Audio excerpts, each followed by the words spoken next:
Today, we're going to talk a little bit about vectors. So, a vector refers to a quantity that has both magnitude and direction. That's the colloquial way of saying it. The functionality of this is that a vector is a quantity that can be represented by an arrow. So let's draw one. So here's a vector, and we're going to call this vector A, because we're not very original. And one of the things about vector A is that you can see it's pointing to the right and up. And one of the first things we want to be able to do is determine how much of this is up and how much of it is to the right. So when you draw this, if you're going to use one color, we're going to create what are called the components. We're going to create the components. That's the horizontal and vertical pieces. So I'm going to start at the tail. That's the tip. That's the tail. And we'll draw a dotted line so that it is as long as this vector is wide.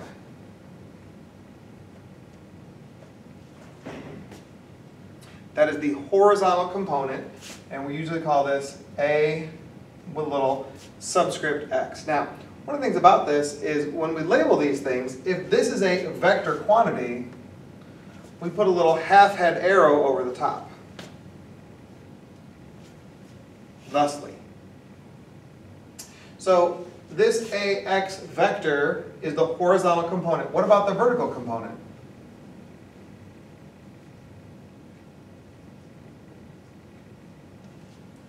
That is the AY vector. So anytime we look at this, we can say, oh, it's up and to the right. How much of it is to the right and how much of it is up? Now, a nice thing about this is that you could take this, and if you took this vector here and slid it over here,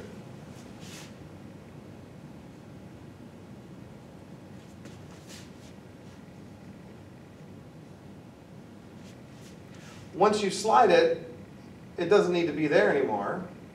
And so this is the same picture, and I like this one a little bit better because if this is to the right and up, we can see that this is to the right and this is up. Either way, it doesn't really matter, but there are some things about this that are important. For example, if this vector makes an angle theta with the x, with the horizontal, it gives us a way to understand the relationship between these three ideas. So, if this is our angle, this is a right angle. Because it's horizontal and vertical, it has to be a right angle. What's the relationship between the hypotenuse and the adjacent, hypotenuse, the opposite and the adjacent sides, and this angle? Well, one of the things you may have learned in your trigonometry class is there are specific relationships with these, and we call them sine, cosine, and tangent. So, we know that if I wanted to look at the relationship between the horizontal piece and the hypotenuse, the actual vector itself, we could use the cosine function.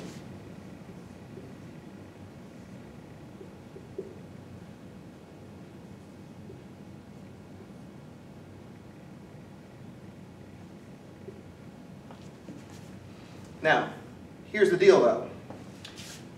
These are vectors, and we don't know how to divide vectors yet. And so what we're actually doing is we're just using the number part of it. We're just using the magnitude, that's the number. So oftentimes the way you'll see this is we'll put absolute value on those to let us know that we're just looking for the number part. So given this, if I put that over 1 so I can see a little bit better, if I want to solve for AX, I'm going to multiply both sides by A.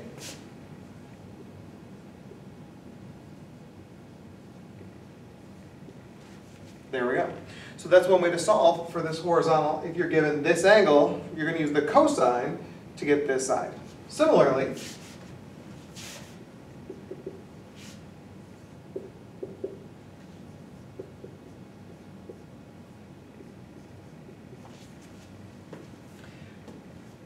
because here's my angle, the opposite side is the AY, so we're going to use the sine function. If I want to solve for AY,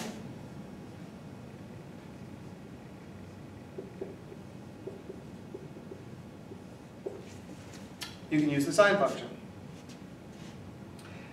The last thing is there's also a relationship between the opposite and the adjacent sides, and you may have been playing along. You realize that we have cosine, here we have sine, so the third relationship is the tangent. The tangent is the ratio of the opposite to the adjacent.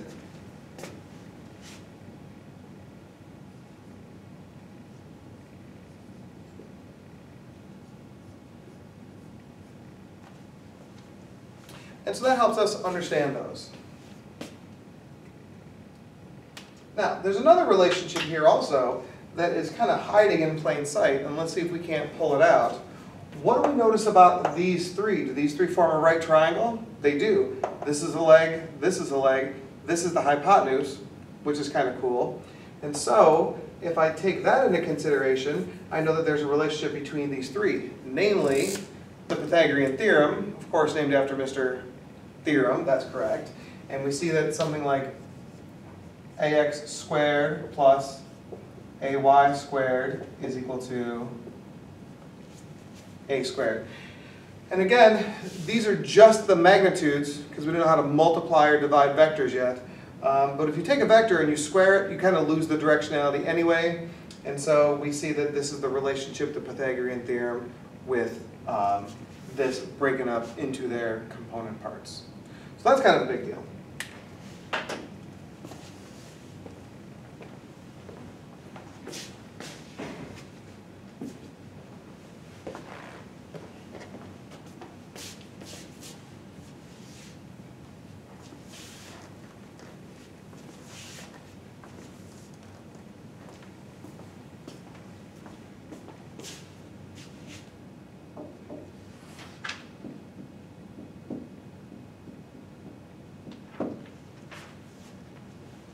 One of the things I like about vectors is they're actually not that hard to draw and try to get some relationships between them. Like, so what if you want to add some vectors together?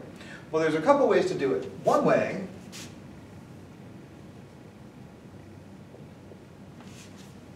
here's my A vector, and to this I'm going to add on a B vector.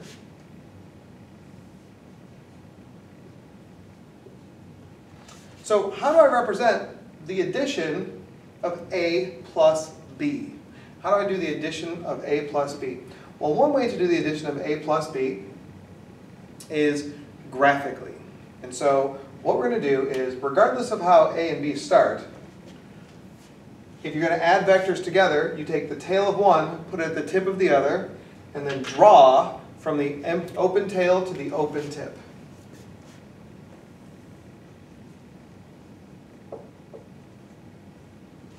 And we get a new vector, A plus B, that's drawn from the open tail to the open tip. So this one is to the right and up, this one is to the right and down, and so we see we're left with to the right and just a little up, because some of the up gets subtracted from the down, and there you go. So that's one way to graphically add vectors together, and a really important thing to do. Add them tip to tail, draw from the open tail to the open tip. It would not have mattered whether you had arranged it differently, right? If I had taken my B vector, for example,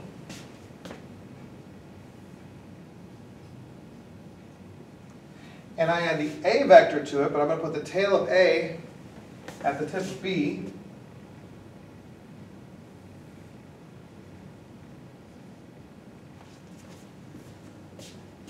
these are the same within my ability to draw them the same. We still end up with the same kind of idea. Arrange them tip to tail, draw from the open tail to the open tip.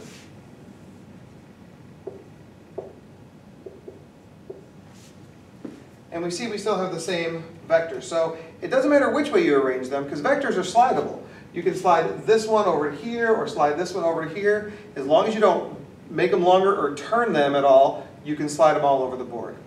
But there's a third way to add vectors, and let's see if we can't figure that out now.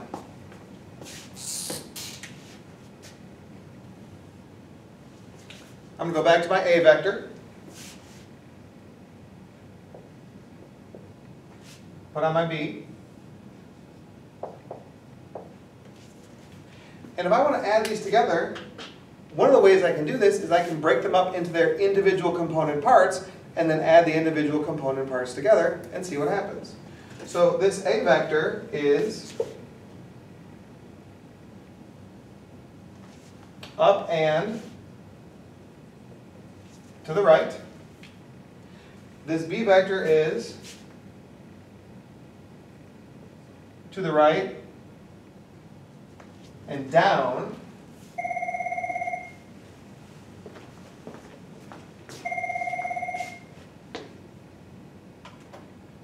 (106).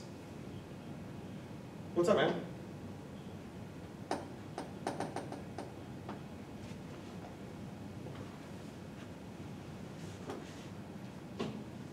It's a year.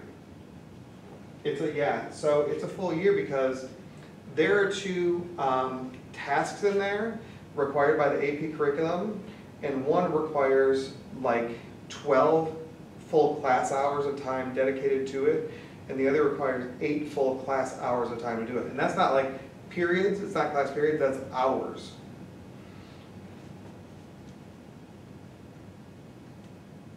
Yes, that's what it is. So even that in itself, and we're talking 20 class hours, which is, God, what is that, 30 days of class? I mean, by the time you like dedicate it to it, so it's a year. Yeah.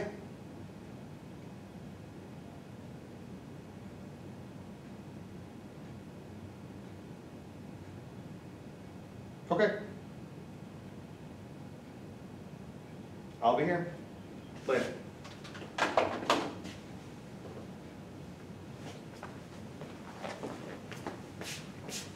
Sorry, Mr. McCarroll was calling.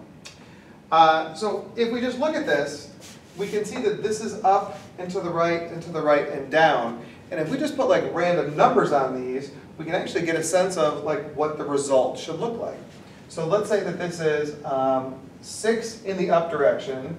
This is 10 to the right. This is 4 to the right, and this is 4 down. Well, if I think about in positive and negative terms, this is 6 up, that's a positive 6. It's 10 to the right, 4 to the right, 4 down, that's a negative 4. And so what am I left with? So how much do I have to the right? Well, looks like I have 14 to the right. And I have 6 up and 4 down, that was 2 up.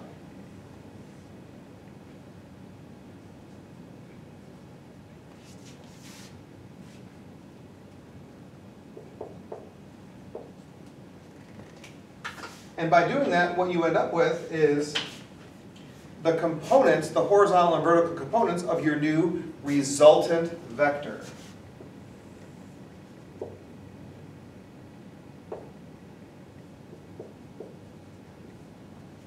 So anytime you add components or you add vectors together to get a new one, it's called, and this is the name,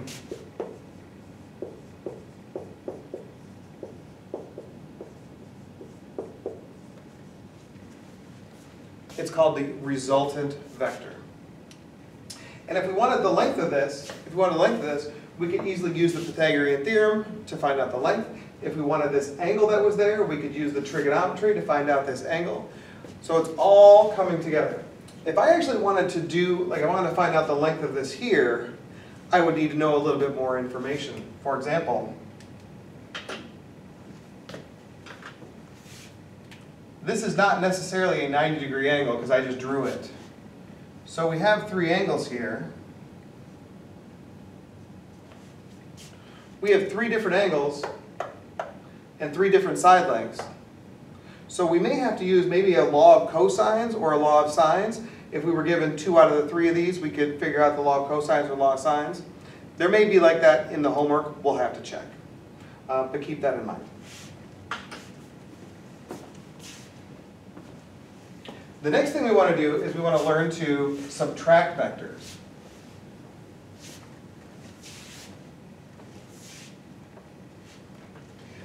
The next thing about vector subtraction is exactly the same as vector addition, only a little bit different. So let me draw my vectors again.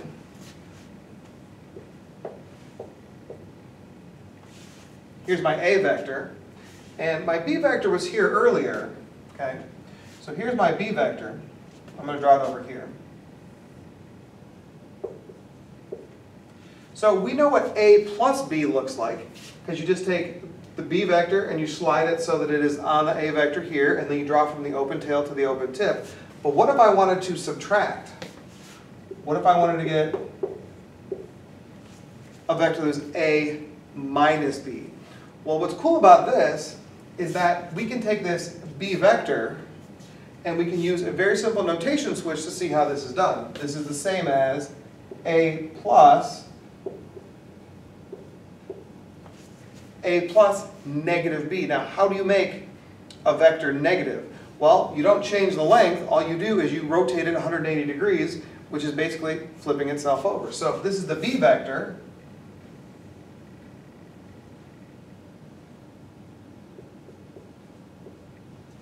that one is the negative b vector. And now we can just add. So I'm going to take my negative b vector, I'm going to slide it up here.